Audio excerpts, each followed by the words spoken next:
નમસ્કાર દર્શક મિત્રો, આપ જોઈ રહ્યા છો ગુજરાત 20 ન્યૂઝ। હવે જોઈએ અગત્યના સમાચાર। ત્રાસદ ચોકડી પર પૂરપાટ દોડતા રેતી ભરેલ ડમ્પરનું ટાયર ફાટ્યું, સદનસીબે જાનહાનિ ટળી।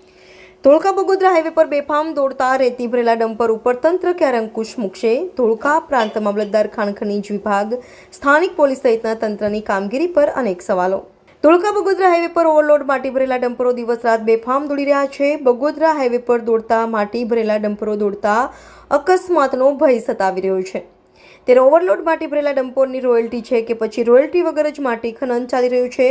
ત્યારે બીજી બાજુ ત્રાસદ ચોકડી પાસે આજે ઓવરલોડ માટી ભરેલા ડમ્પરનું ટાયર ફાટતા સદનસીબે જાનહાનિ ટળી હતી। બેફામ દોડતા ડમ્પરના કારણે રાહદારીઓને અને નાના વાહન ચાલકોને અકસ્માતનો ડર સતાવી રહ્યો છે।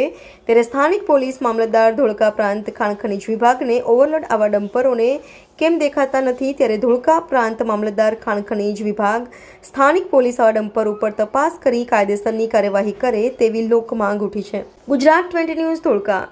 દર્શક મિત્રો, ગુજરાત 20 ન્યૂઝને લાઇક, શેર, સબસ્ક્રાઇબ કરો, બેલ આઇકન પ્રેસ કરો જેથી આપને નોટિફિકેશન્સ મળતી રહે।